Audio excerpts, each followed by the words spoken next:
Greetings, comrades, and welcome to the eastern border. I have returned from Ukraine, and I will tell you all about that stuff, but I think I'm going to do that on Monday or Tuesday because I also have articles to write for Latvian media, and I have things to do with Foreign Policy magazine. And, sadly, I'm kind of not allowed to talk about that stuff before it is published, which I will. Don't worry, I just have to, write articles with the deadline on Monday. So I'm going to write that article, do a lot of translation work and everything. I just do not want to redo everything twice because I have things to do now. Also, there's a speech by Alexei Navalny. There's a lot of things on the ground and everything. For a few days, you're going to get quite a lot of episodes because a lot to speak about Ukraine, a lot to speak that's important that I've found out and researched. And yeah, don't worry about it if I don't touch the exact subjects that you wanted to hear on this episode, because I just understood that if I will try to put everything that I want to talk about that's important together, then we're going to reach Dan Carlin levels of episode length. And although that'd be cool, I don't think that when I talk about the news and the war, that's a 4-hour episode thing. I will turn into 4-hour episodes once this is over. I really want to do more Dan Carlin-y, super long ones, but right now, well, it is what it is. But situation on the front, following that, I think that's going to be on tomorrow's episode. Again, don't worry, we'll cover everything. Just I'm back and I want to do some work. And I spoke with some economists and other things because you know I like the economy stuff because wartime news and everything. I'll fact check and double check everything, but I want to talk about the economy once again. It's always fun to do that. First of all, I would like to remind you that today, on the 12th of August, Russia experienced largest and heaviest naval disaster in its history, back in 2000. The death of the crew of the nuclear submarine K-141 Kursk has as a result of an explosion on board due to violations of weapons handling techniques and just messing stuff up. Oh, and if you ask the Z guys and conspiracy theorists, then it was obviously as a result of a collision and torpedoing by a foreign submarine in the Barents Sea. That's sort of stupid version, but it exists there. 95 out of the 118 people on board of the Kursk were killed in explosions instantly. The blast wave destroyed the bow of the boat down to the reactor compartments 5 and 5 bis, but the crew members of the Kursk who were in the 6th, 7th, and 8th compartments survived for a bit. 23 people in total.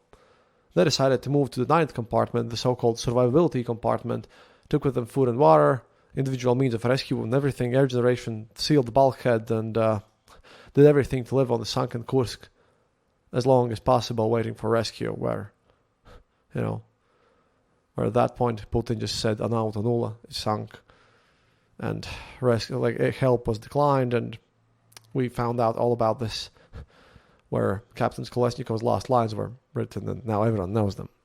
That happened back in year 2000, just saying.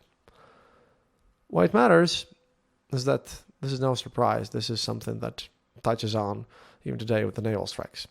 This Kursk thing just strikes up all the Z patriots, which is relevant. That's why I'm mentioning this. Strikes up all the Z patriots.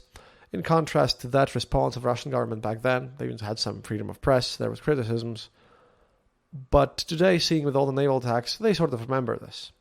Because of current events and current incompetency of Russia, how they're doing in this war, the Z patriots are getting angrier and angrier. And like I said to people in our Patreon chat, I think that one of the ways, the most likely way how this war could be over, is that Russia currently just needs just a tiny push to go over the edge and collapse internally to create all sorts of troubles. Girkin was totally right about that. And remembering Kursk on this day and seeing what's happening right now with the Navy, that could push on. Besides, currently, Russia is doing some other weird things. For example, today, instead of trying to fix up whatever they're doing, to the much chagrin of all these Z Patriot guys, Russia's defense minister, our good old buddy Shoigu, and the head of Rosatom, that's State Nuclear Energy Corporation, in case you didn't know, Alexei Likachev, they visited Russia's central testing grounds on the Novaya Zemlya archipelago. Novaya Zemlya is interesting because Defense Ministry released a statement regarding that visit indicating that the testing grounds had historically been used for nuclear weapons testing between 1954 and 1990. In total, by the way, during this time, I looked this one up, 132 nuclear explosions happened there. Apparently, The current primary purpose of the testing grounds is the preparation and evaluation of advanced models of weaponry and military equipment. And journalists who wrote about this highlight that in late February, President Putin mentioned that there were discussions in Washington about the potential testing of nuclear weapons. And Putin warned that if the United States were to proceed with such tests, Russia would respond in kind. I haven't heard of such things, but, could be true. Got to check on Dmitry Kolyev, but we have a lot of things to talk about. See, the thing is that Russians might do a nuclear test. They have maybe figured out a way that a test should be done. By the way, this is something that Z Patriots wanted to do, to show Russia's nuclear power. We might get a nuclear test, and then, see what happens. Again, this is interesting because instead of fixing all these things and fixing their own logistics and learning how to deal with drones, they're thinking about nuclear tests. And I really don't see it as anything else but a provocation. And that's sort of very stupid. In the meantime, remember how I spoke about how Russia's population is dying out? Yeah, well, that's not the only case. This whole impact in Central Asia, what other thing could lead to all this sudden collapse is the fact that, according to the latest data, approximately 1/3 of Tajikistan's population has migrated to Russia. Apparently, as of 2023, the number of Tajik citizens in Russia has surpassed 3 million. By the way, the entire population of Tajikistan is 10 million. This indicates that a substantial portion of the country's population has relocated to Russia. Additionally, this statistic does not include migrants who have acquired Russian citizenship or who have acquired residence permits there, just the Tajiks with just Tajik citizenship living there. If you add those up, then you have another 500,000 people. And Tajikistan's government has become aware of this fact through these recent news, which was interesting. And in response, they are planning to conduct inspections in several Russian cities, Ufa, Moscow, Petersburg, all those places. And the purpose of these inspections is to understand the living conditions of their citizens residing in Russia. I just find it funny. This initiative is being carried out by Tajik President Emomali Rahmon. Tajik government is apparently openly stating that they express its commitment to safeguarding the rights and interests of its citizens abroad. Well, of course, interestingly enough, there has been no mention of implementing measures to improve living conditions within Tajikistan itself, so that, they would have to leave. But it is funny. Again, these ethnic tensions that I mentioned in this whole depressive episode, before I went to Ukraine. At the same time, while the army is testing out nukes and people are being sad in this historic day and Tajiks are moving in, Alexander Dudka, the appointed head of the village of Lazurne in the annexed part of the Kherson region, has now found more ways how to threaten people. See, the thing is that residents of the village without Russian passports will be denied access to medicine purchased from the Russian budget. He made this announcement on the Telegram channel Sirena. Dudka's statement basically targets people who need insulin. He noted that this would impact all of the humanitarian as well. A video posted on August the 10th, Dudka criticized parents whose children stopped attending school after Russian forces took control of the city. He threatened these parents with administrative and even criminal liability, and mentioned the possibility of relocating them to Ukrainian schools to study if they showed disregard for the Russian language. This thing is obviously quite sarcastic, really. He made threats that they might be sent off and everything. Just crazy, to be honest. He threatens that, he mentioned the possibility by this, that those are very veiled threats, just saying. I'm just quoting the official reports on this, but I should make this one clear. And this is not the first time, by the way. In June, he also stated that those without Russian passports who would not collaborate would also be unable to receive any aid, find employment, access pensions, and everything. Yeah, of course. These newfound regions are crazier. Yet at the same time, and this one comes from Nevzorov, which is favorite because I found these news from my favorite Alexander Nevzorov. There's a city in Russia where right now the living are envying the dead. It was one of those Novichorkassk things. See, in this town, all the available... basically, in this town, the morgue's cooling systems just went down in this city. And let me just double check this. It's 5 a.m. in the morning as I'm recording this. Good that I checked. It's not Novichorkassk. It's Novoannex. That's sorry, that's a very interesting thing there. Russian cities, they're hard to pronounce, even for me sometimes, especially when I'm super tired after Ukraine. Anyways, and all the available air conditioners right now in this whole place have been put into their service. Because, see, the deceased, as the morgue's cooling systems totally broke down, the deceased have been promptly returned to their families and loved ones, with instructions to take them home and ensure they receive cool breeze of the conditioners. Then my friend Devzorov comments on this bit snarkily as usual. Quote, for an evenly distributed chilly airflow, it's recommended to position the departed in an upright or seated posture rather than lying them down. As for the air conditioner itself, it can be adjusted either clockwise or counterclockwise depending on familial customs and religious preferences. Enhancing this comfort scenario, turning on the television and tuning it to the deceased's preferred program could provide an extra layer of solace. While the concept is clearly intriguing, its reliability might be somewhat limited. Human beings are inherently perishable, and the inevitable course of necrosis and necrobiosis stands unswayed. As the challenges concerning import-substituted mortuary refrigeration units threaten to become a widespread issue, Russians might find wisdom in exploring the traditions of the Angu and Dani tribes of Papua New Guinea. These cultures practice hot smoking for their deceased, yielding very hot end result.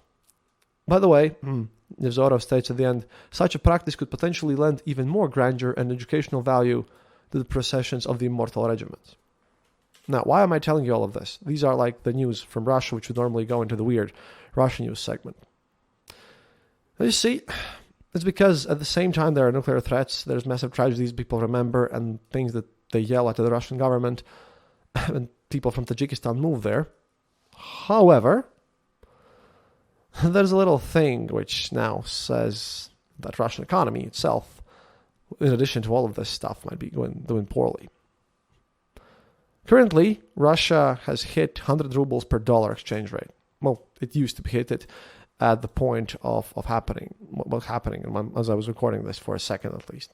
It's very close if it's not 100. It's not very descriptive. It's not inherently positive and negative on its own, at least so I think. But it serves as kind of a mirror showing us the ongoing trends with this whole economy in Russia, which is important because, good economy usually has working mortuary, morgue, freezers, and you don't have to give them the deceased back to people and tell them to cool them themselves. Despite official affirmations, Russia's economy grapples with a lot of challenges as it's trying to kind of acclimate itself to this new war it didn't expect. The oscillations in the ruble rate underscore Russia's economy's vulnerability in the face of the strains posed by their war. This, of course, contrasts the official narrative of unyielding and resilient economic machinery, which is what the official narratives are saying. And now, with all this, I really want to explain how this ties together with the previously mentioned news, and what are the ramifications of this economy, and why I truly believe that, again, Russia will probably have a new time of troubles and have internal issues of all this situation, and how the war can possibly go. Tomorrow I'll do more political stuff. It's just that I had some pleasant time talking with and interviewing some economists about this, so this is really good. So how all this happens? See, Mr. Putin, whom people in the West often portray as a cunning geopolitical strategist, adept at maneuvering whatever. He has stirred Russian nation into a situation where the lives of the citizens are, well, worse than before the war, obviously. And this is why the mortuaries. And at the same time, they are all dissatisfied about all the Tajiks. And this kind of shows how Tajikistan itself, what's happening there with their own citizenship. The reality on the ground is a bit weird. From a political standpoint, it's important to understand the Kremlin's tactics in managing this whole affair. How they have done this with their economy and everything. This goes through the whole population. The manner in which the government navigates economic challenges, of course, carries significant consequences for ordinary citizens. Yes, I am trying to use more sophisticated words. One of my students, Einars, told me to improve my English once again a bit. I should focus on that, which I'm doing. And, by the way, this is important, because if the ordinary citizens are unhappy, then they will not go to elections. And the elections here, as we all know, they're totally fake. However, they're also a chance for Putin to show that he is still popular. And he needs to get high actual votes, not just, rigging the election results, to show maybe to his other elite that he's still the charismatic leader, that the people are behind him. It is a way of power for him. And this could influence quite a lot of everything. In light of these intricate intersections of all this, economic struggles, political choices, citizen responses, and the war, the economy thing becomes important again. There's a saying there that in Russia, that one day the freezer will beat the TV, which means that at the point where all these events happen and when Putin becomes useless because he cannot provide sausage, then they'll start asking for something else. Because that so far has been the Russian system. The Russian citizens have been given more and more goodies, and then they don't care about politics. Once they don't have goodies, then they start caring about this. And like I said, we might be very close of something big. See, while the ruble's trajectory toward the 100 rubles per dollar mark is an ongoing tale, the point here is not merely the numerical value, although people really care about this. In Eastern Europe, before we had euros here in Latvia and the Baltics, we also followed this exchange rate a lot before it got pegged to euro. The thing is, volatility is the reason. This aspect, these unpredictable fluctuations, places Russia among the top 3 countries on the planet with the most volatile currency swaying unpredictably.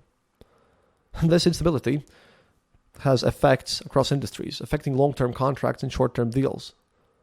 And from all sorts of deals everywhere, defense agreements, civil agreements everywhere.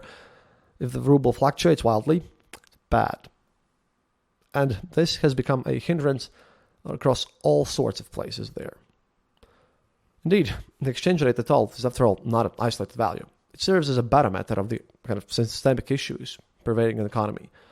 Just as a headache signifies an underlying problem, rather than being root cause itself, an exchange rate, to those of you who maybe haven't spent a ton of time studying Russian economy for previous 2 months or something, acts as a kind of a marker revealing the overall health of the economy. It's kind of something showing that something is wrong. Currently, well, let's look at all these challenges. Those of you, by the way, who are regularly listening to this podcast, you should know by now how economy works there and how everything happens. But obviously, not all of you are here, and I was gotten complaints that I should be more friendly to new people. This is why I'm just returned to Ukraine and doing this bit more explanatory thing. See, the peculiar thing about all this is how the Russian population typically reacts to fluctuations in this exchange rate. When the war started, when it entered its new phase in February 2022, as Ukrainians would say, everyone was just staring at this fixed exchange rate. Eyes were fixated on it, and everyone was just using it. Notably, Russian ministers, Putin himself and Nabiullina, the leader of the central bank, and Siluanov, made concerted efforts to maintain the stability of the value, basically done by Siluanov and Nabiullina the most, and everyone in the West seems to agree that, it didn't collapse because Nabiullina was doing things. This wasn't due to any fundamental importance of this exchange rate itself, rather because this is the most perceptible change for ordinary citizens. Standard people, they don't see in Russia, prices instantly, the inflation, anything, but they can see the exchange rate, and everything must be okay and prepared to look nicely. Consequently, substantial resources were invested to maintain visually pleasing numbers on currency exchange boards. Thus, in response, many Russians, in comments on like all sorts of videos featuring professional economists like Dmitry Potapenko, whom I watch all the time, posted with statements like, "Why worry? Economy won't collapse. Look at the exchange rate. It's not even like 130. This means things aren't that dire." In reality, the situation there is quite dire indeed. The sanctions by Western nations, by all of us, is proving effective, albeit gradually and slowly. The economy obviously is a massive system, and they just will continue growing. Don't believe anyone who says sanctions are not working. This year, the sanctions targeted Russia's key export commodities, like oil and everything, and the full impact is now becoming evident. Much of the unfolding economic scenario, by the way, that we're talking about here, is the consequence of decline in oil revenues. Of course, Russia is, quote, grappling with considerable challenges in trading its oil. Western markets offered the most favorable prices for Russian oil, and the proceeds from these sales aided Russia in reinforcing its budget and bolstering reserves following these initial sanctions. I have to remind you, this is what Victor told me, and what people have looked at. Russia's economy, if you take out the oil, is about the same size as the Netherlands, and per capita it's behind Portugal as well. It's just crazy. So Russia obviously looked at alternative markets and redirected a significant portion of its oil to countries like India and China, which they also use to kind of get in microchips and everything. However, the situation with selling oil to India introduced a unique challenge due to transactions being carried out in rupees. You cannot really easily exchange rupees, and they were also selling them at a massive discount. This created problems because no one knows where to do with them. No one wants these rupees. But there are a lot of political implications on this. The problem with the rupees is that, you can't sell them, get them in rupees, and, well, that is bad. The problem there is that prevailing notion suggests that economic hardships would naturally breed increased discontent among the populace, even with these rupees. That's just one thing. The rupees affected the whole exchange rate. Because what do you do with rupees? You can't buy stuff from India. You can only buy the parallel imports, which is what they're doing. However, the notion that just because, they're facing problems and they can't really get money for everything, that has caused economic issues now.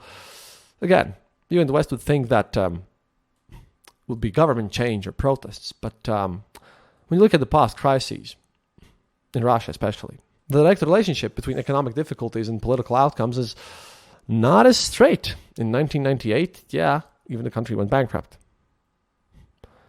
There are tons of variables out there. Despite the intricacies involved, it's evident that events in Russia, with these economy challenges and what's happening here, and with all the news of Russian people being sent back their dead, because they are hardships, this is eroding the loyalty the citizens have towards Putin. This erosion leads people to question basically, start to question the government, question Putin, and start, building their own interests, and how their own interests align with the government one. Because, like I said, in Russia, apathy has been fostered, and now economy is bad because there is no sausage happening here. And due to basically, of course, it's hard to find hard data on this, but people might become active, and people need to be active about all this situation.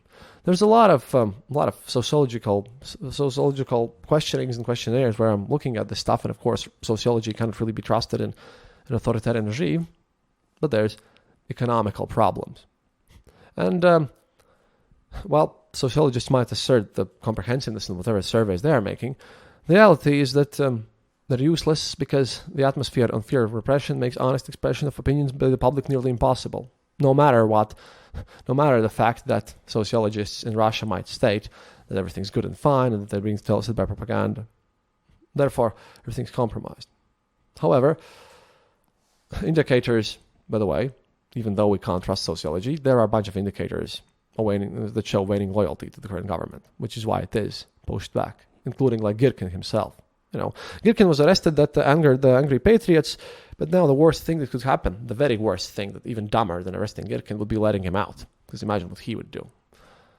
Lots of things. Recent research, which I have dug through a lot, has unveiled a lot of insights, especially in the context of regional election campaigns. See, national elections, because there's going to be a united day of voting in Russia very soon, national elections may appear predetermined, yet regional elections, like city councils and all this stuff, they actually have some competition, varying degrees of. Some candidates seek to capitalize on the situation, and they introduce some elements of competition with their campaigns to show that they're actually active and political. Interestingly enough, by the way, none of them is talking about the war. And although federal channels emphasize a positive portrayal of the war, highlighting unity and patriotism, some guys, even from United Russia Party, they just choose not to do anything. They are evaded any discussions about the war and military operations. Why? Because these discussions do not translate into more votes. In regional context, in all these regions of Russia, which could one day just split apart and fall in the way how I presume Russia is going to collapse, yeah, it's not popular there. Basically, transitioning to the economy straight up, and if you sue this stuff, yeah, the decline in loyalty is just weird. You can't just blame this stuff, but the war is getting worse, economy is getting worse and everything. And despite official narratives and public displays, majority of Russians, again, remain indifferent to the events in Ukraine. Assertions that every Russian supports Putin, and then even from those who endorse the government, yeah, that's not exactly the reality.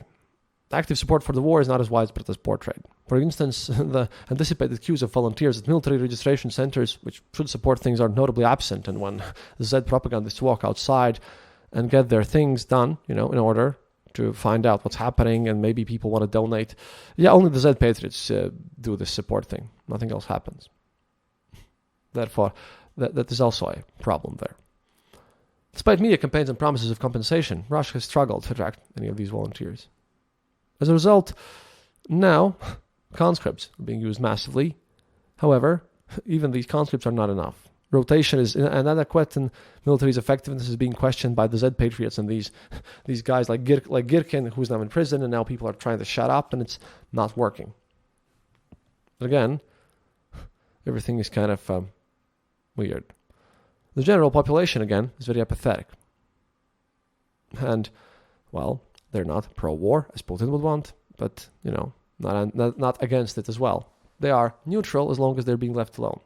See, that's the thing. Given Russia's size, each individual there faces their own lives and challenges out there. This isn't meant to rationalize or pass moral judgments, but, ignoring the war and suffering of Ukrainian citizens cannot be justified. However, the level of empathy and active response really varies among individuals due to their personal circumstances. Trust me, this will make sense in the end. It's imperative to recognize the fact that they live different lives within this whole huge nation of Russia.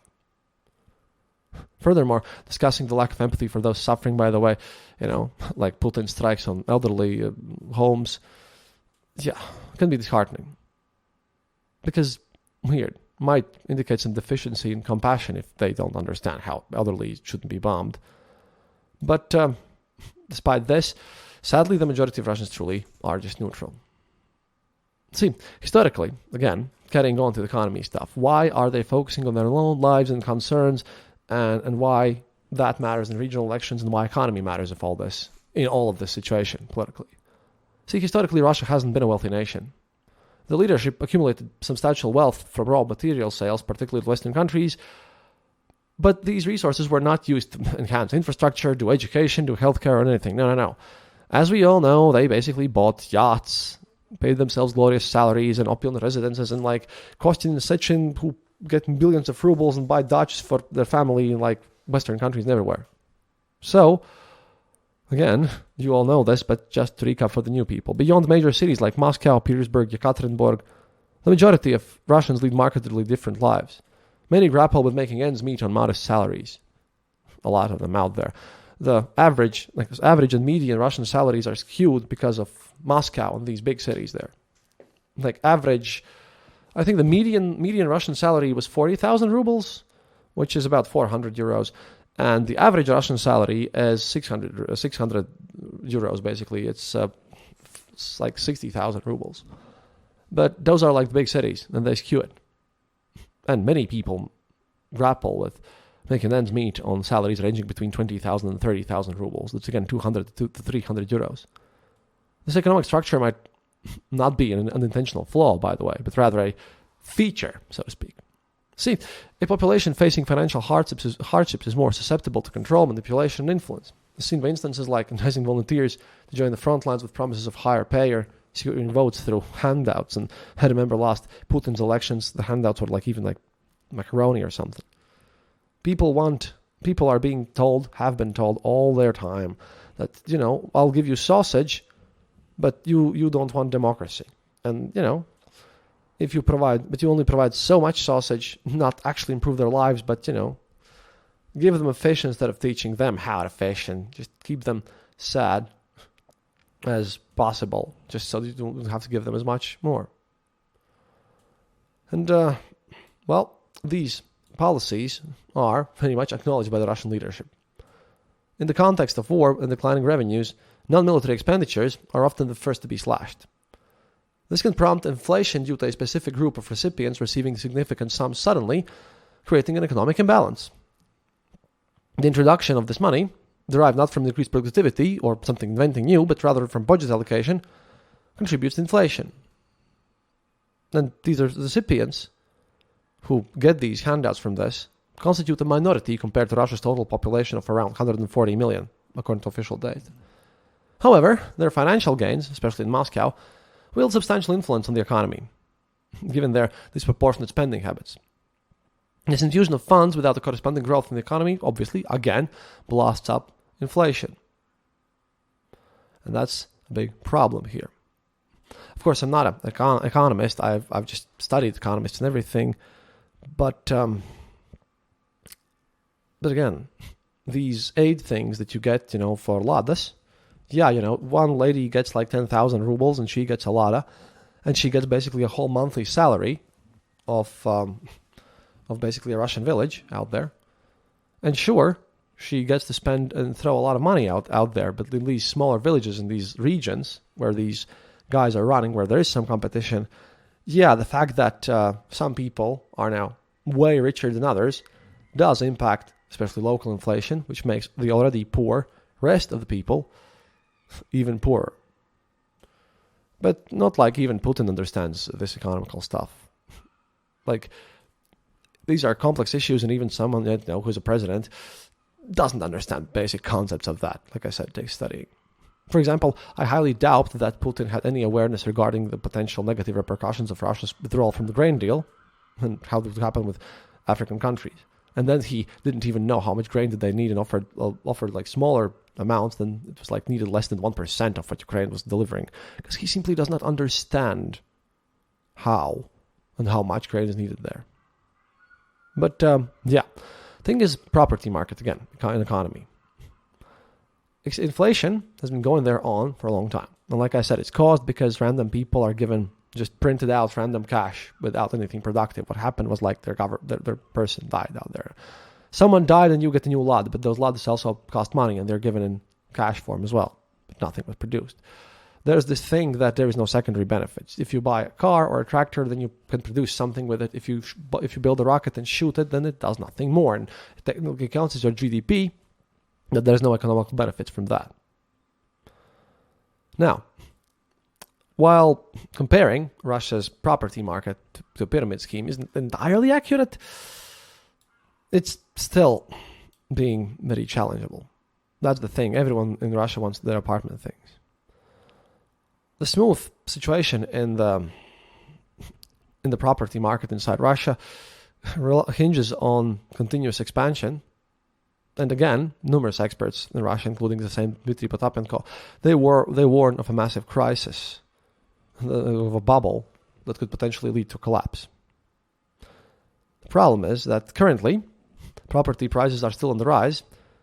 However, this is propelled by more inflation, like I spoke previously, rather than organic growth. Although the banking sector is reporting record profits, is simultaneously contending with a range of threats. Problem is, again, what also is causing inflation is the loans. This whole episode started out when I started to figure out the loan market and economy there in Russia, because I heard a lot of situations about this whole situation, how Russians are overcredited, and I wanted to understand what this was. So here you go. A lot of individuals in Russia, a lot of families and households are taking insane amounts of loans.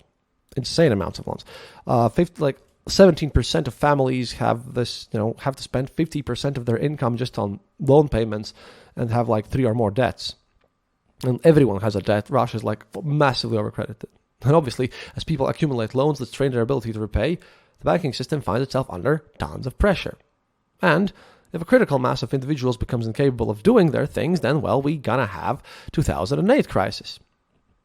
But, salaries are small, inflation is happening. Yeah, ruble is getting, fluctuating around of everything, but they have to slash payments, you have to slash aid, so they take loans. Levels of uncredited indebtedness among the populace is always escalating. It was like 3 billion rubles, total indebtedness of everything. And, another thing that hurts the economy and makes everyday life even worse, besides the fact that everyone has a massive loan, poor salaries, and inflation just plops in everywhere, is basically impact of sanctions on Russia's exports. To be more precise, the influence of Russian imports is substantial. Russia's imports. A considerable array of goods has vanished from store shelves and production facilities. This includes equipment and merchandise that was acceptable. A notable unsanctioned trend, by the way, has emerged. Large corporations are departing Russia, and from all countries, obviously. And this exodus isn't an outcome of sanctions. When just sanctions happened, they quit less. This is why you hear now again and again more and more campaigns are just going away from Russia, even though they had been there previously. See, Putin's decision to nationalize certain companies, we spoke about this in previous episodes, has accelerated this exodus. By assuming this control over companies and nationalizing them, he's just destroying all predictability. It's just kind of important for international deals. The absence of predictability, coupled with escalating risks, they want money. They really wanted money, and they were ready to ignore some sanctions and just continue working there. But right now, the risk is even increasing more and more and more.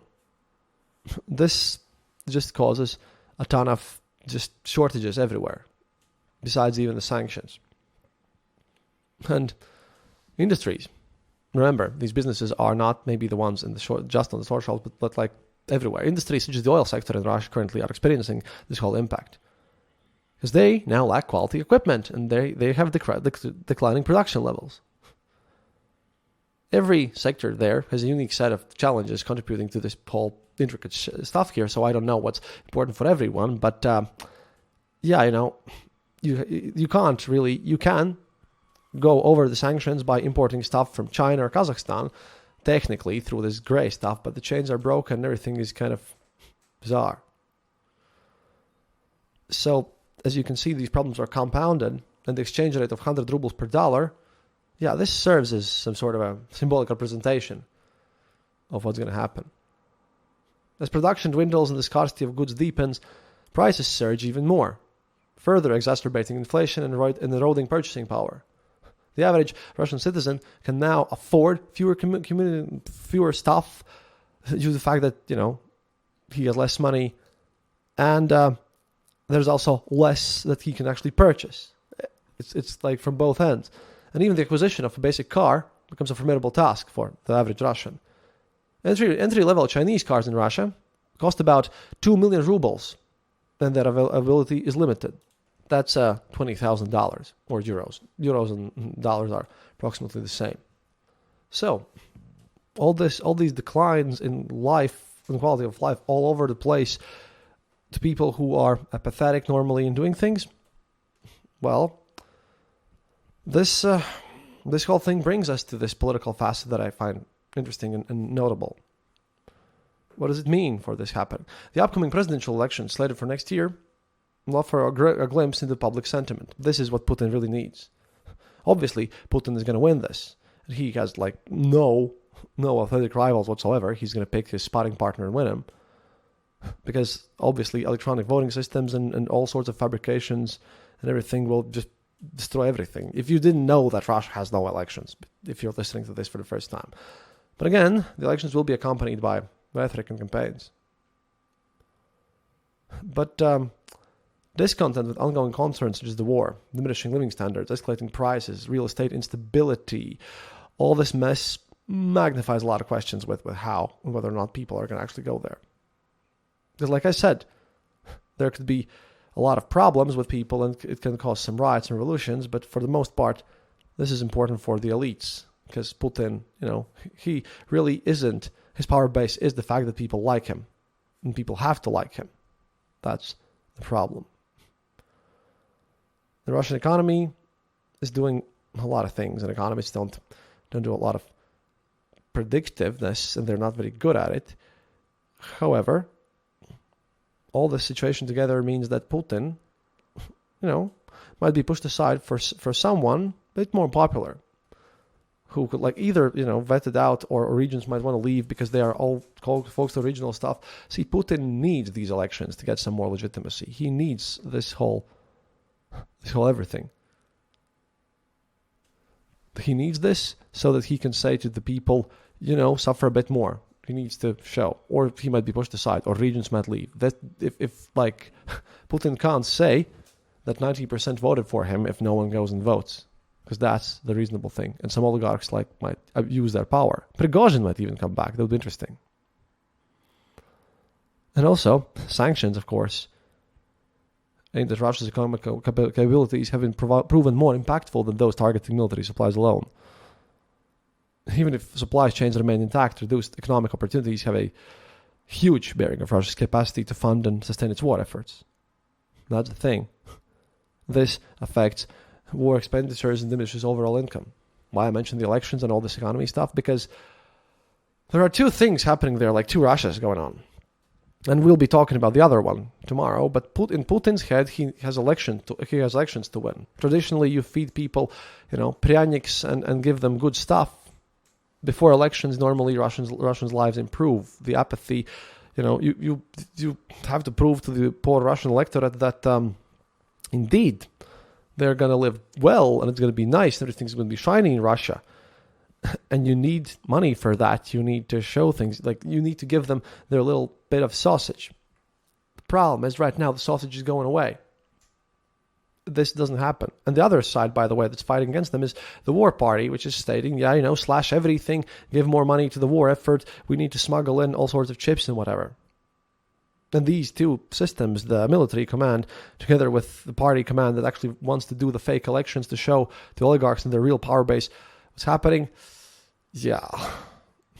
they are just fighting against each other. And the fact that they have slashed a lot of economical aid, that all these things are happening, that people can't even get into, that people have to take back in some places their dead ones from the morgue, and the fact that prices are increasing and everyone's feeling horrible and taking insane amounts of loans, which was, by the way, reasonable to do, because at the beginning, everyone thought, let's just get a loan, and then somehow this will end itself and we'll go back to normal life. But nothing has happened. This just happens when you take a short-term loan and turn it into a long-term problem. So this is some sort of cycle of everything. The war has started the sanctions. Sanctions hurt the economy. Economy now is hurting the war. And this hurts regions the most. Like I mentioned there, Moscow and St. Petersburg and Yekaterinburg, they're good. But if you live on 20,000 per year, if you live in the countryside for 20,000 rubles a month and you can't fix your car because the guys who are providing the details, like spare parts for your car, have left the country, and yet you need to go and vote for Putin or something, that's just messy. Normally I speak all about all these time bombs and everything. And again, I hope that this was a bit more understandable, since I wanted to check how economical, rational side is doing things. Because previously I only spoke about their mentality in Russia, the other political reasons why I think it might collapse. But the economy is just in a downward spiral, in a little hell drive. So, if you heard my interview with Mr. Heaton, when he asked how long will we fund Ukraine, my answer is, well, until Russia basically collapses. Because even everything just gets frozen right now, even then this is on the path to utter collapse due to all these problems and things leaving and just starting to crash down. At the same time, they want to try and do nukes again in Novaya Zemlya, which is just going to irritate people more and more. Bit crazy if you think about it. But yeah, I'm not that good at explaining economical stuff, and I do this from bullet points and a lot of quotes. And some of them are, I had to literally Google stuff up and understand what's what. I try to be comprehensive and understandable. If I have failed at this, don't worry. We're going to have episodes also possibly at this length tomorrow and the day after that, because I'm going to write my articles now. We have Alexei Navalny's condemnation of other liberal opposition things in Russia. He published an essay called My Fear and Loathing, which is funny because I really don't know if Navalny should be using that. That's going to happen tomorrow. Then I'm going to finish my articles for my Latvian newspaper. and talk to foreign policy guys on Monday. And then on Monday, once I figure out what and when and do the scripts for that, you'll hear all about my adventures in Ukraine because I want to do that properly. That's going to be also about Russian POWs and how they're treated, what did we saw, how the dam is working and functioning, all the stuff. It's coming. Victor, by the way, is still there, and I want some news from him as well. But yeah, sorry about the length and everything, but yeah, I tried to talk about the economy, and I hope I did some good work there. And if I didn't, hey, again, tomorrow we're talking about Navalny and Russia's liberal opposition again. До свидания, товарищ. And remember, happiness is mandatory.